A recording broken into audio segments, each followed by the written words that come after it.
पूरी दुनिया corona virus की मार झेल रही है। इससे बचने के लिए सोशल डिस्टेंसिंग को ही कारगर तरीका बताया गया। इसे प्रभावी ढंग से लागू करने के लिए तमाम देशों ने लॉकडाउन का रास्ता चुना।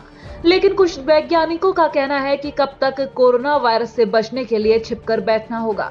इस बीच चर्चा होने लगी कि कोरोना वायरस को रोकने के लिए हर्ड इम्यूनिटी विकसित करने के बारे में सोचना चाहिए।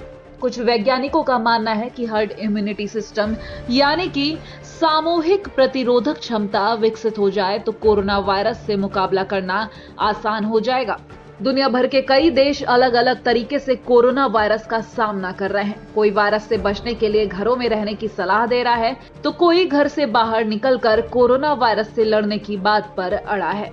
बात भी सही है। कब तक इस वायरस से डरकर घरों में रहा जा सकता है?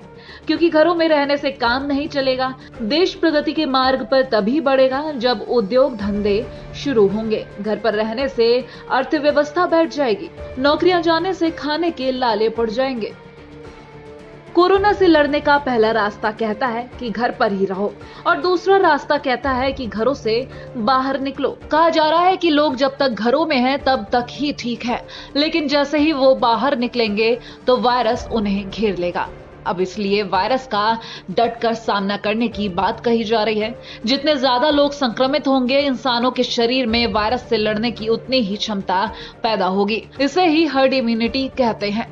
कोरोना वायरस से लड़ने के लिए दुनिया में कई वैज्ञानिक हर्ड इम्यूनिटी को अपनाने की बात कह रहे हैं।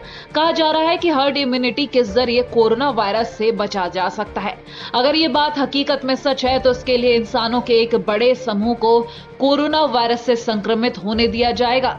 ऐसा करने से उनके शरीर में संक्रमण के खिलाफ सामूहिक इम्यूनिटी पैदा होगी। इससे वायरस के खिलाफ शरीर में एंटीबॉडीज बनेंगे।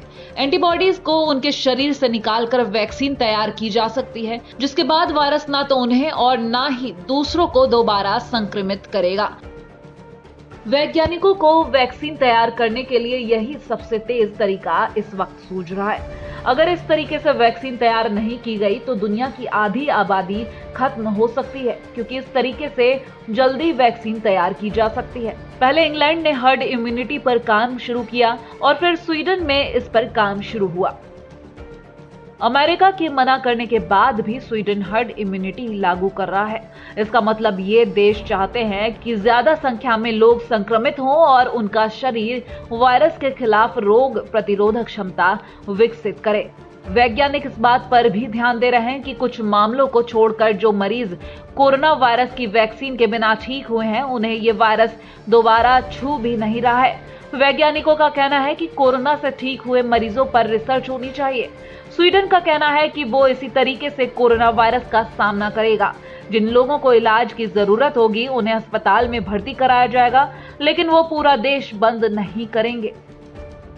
जहां ज्यादातर देश लॉकडाउन के जरिए इस वायरस को रोकने की कोशिश करने में लगे हुए हैं, वहीं स्वीडन का हर्ड इम्यूनिटी मॉडल कितना कारगर साबित होता है, ये तो आने वाला वक्त ही बताएगा।